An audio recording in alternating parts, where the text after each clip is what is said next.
Good evening friends, welcome to my channel Rina's world and unique recipes.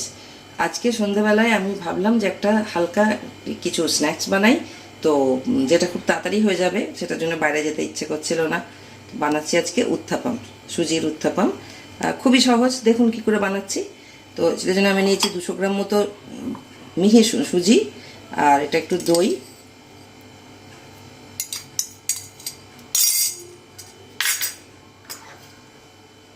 আন্দাজ মতো নুন,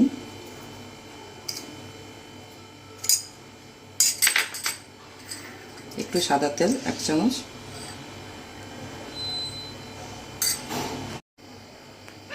আর half packet ইনো।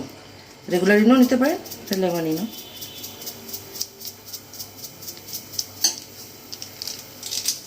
দিয়ে এটাকে ব্যাটারটাকে মেখে রাখতে হবে, 15 মিনিট মেখে রেখে দিলেই হবে। অল্প একটু জল দিতে হবে, যতটা দরকার কনসিস্টেন্সিটা।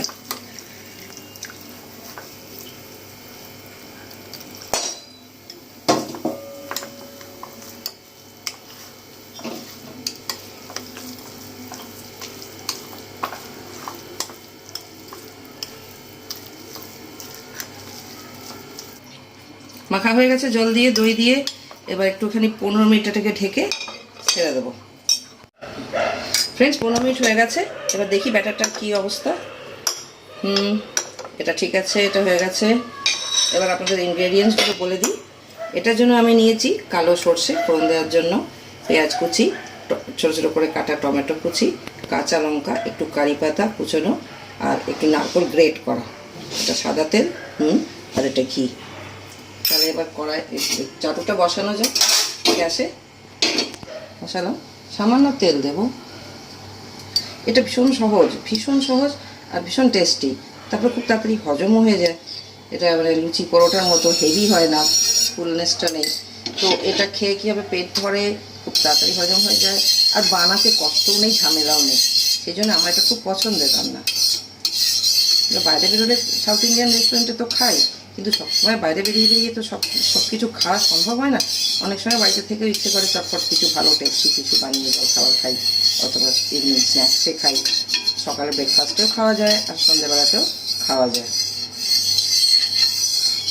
চাটুতে তেল মাখিয়ে নেওয়ার পর যেটা এক্সট্রা তেল হবে, সেটা কিন্তু ওর থেকে বার করে নিতে হবে।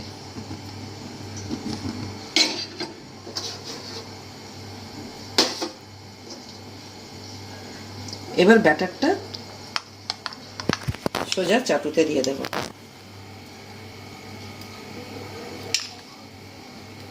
এটি একটু মোটা মোটা হয়।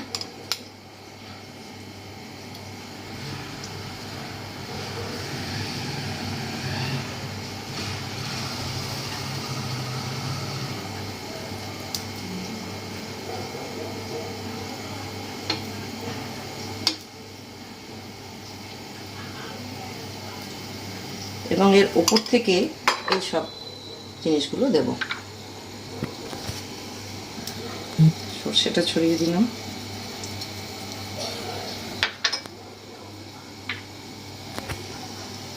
পেঁয়াজ কুচি। গ্যাসটা কিন্তু এখন সিম করা থাকবে।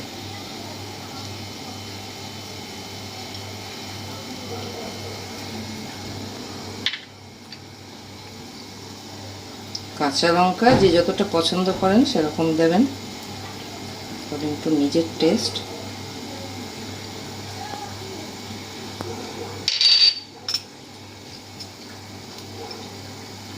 অল্প একটু টমেটো কুচি, দেখতে খুব সুন্দর লাগে এটা।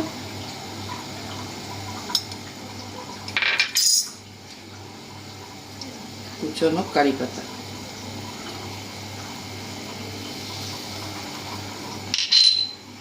আর একটু গ্রেট করা নারকেল।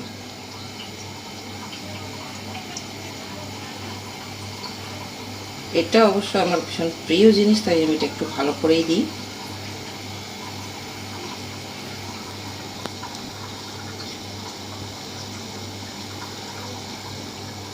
এবার এতে সামান্য ঘি দেব। একটু সাদা তেলের সাথে ঘি মিশিয়ে দিলে সাউথ ইন্ডিয়ান রান্নাগুলোর গন্ধটাই খুব অন্যরকম সুন্দর হয়ে যায়।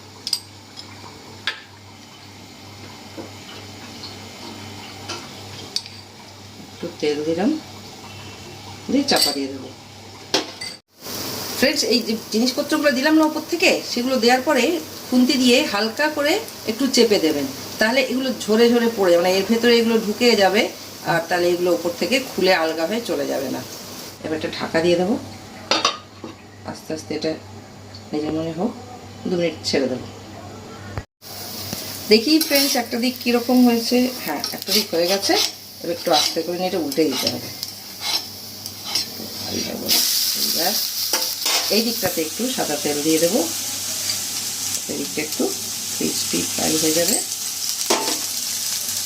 এবার এদিকটা কিন্তু এটাকে কিন্তু ঢাকা দেবো না, কারণ এটা নিজের মনে হবে, আর যতটা হবে ক্রিস্পি ঠিক আছে, বাকিটা সব থাকলেও অসুবিধা নেই। ওই দিকটাতে একটু জিনিসপত্র দেওয়া আছে, তাই এটা ঢাকা না দিয়ে এমনি কিছুক্ষণ ছেড়ে দেবো। এটা 5 মিনিট ছেড়ে দিলেই হয়ে যাবে। 5 মিনিট হয়ে গেছে। এবার দেখি যে এটা হলো কিনা এই দিকটা। হ্যাঁ, হয়ে গেছে এটা। এবার তুলে নেব, নিয়ে সার্ভিং প্লেটে দিয়ে সার্ভ করব। এই যে ফ্রেন্ডস, এটা রেডি হয়ে গেছে। এবার এটা এরকমভাবে বানিয়ে দেখবেন, খেয়ে যদি ভালো লাগে লাইক করবেন, শেয়ার করবেন, আর সাবস্ক্রাইব করবেন আমার চ্যানেলটাকে। আর একটা কথা, এটা আপনি নারকোলের একটা চাটনি হয়, যেটা সাউথ ইন্ডিয়ানদের স্পেশালিটি, খুব ভালো লাগে। ওটা আজকে বানাইনি, অন্য কোনো দিন আমার একটা আলাদা ভিডিও করে সেটা বানাবো। নারকোলের চাটনিটা বানাতে বলে এর সাথে খুবই ভালো লাগে, নাহলে আপনি সস দিয়েও খেতে পারেন। নিশ্চয়ই করে বানিয়ে দেখবেন, জানাবেন কীরকম লাগলো। Thank you.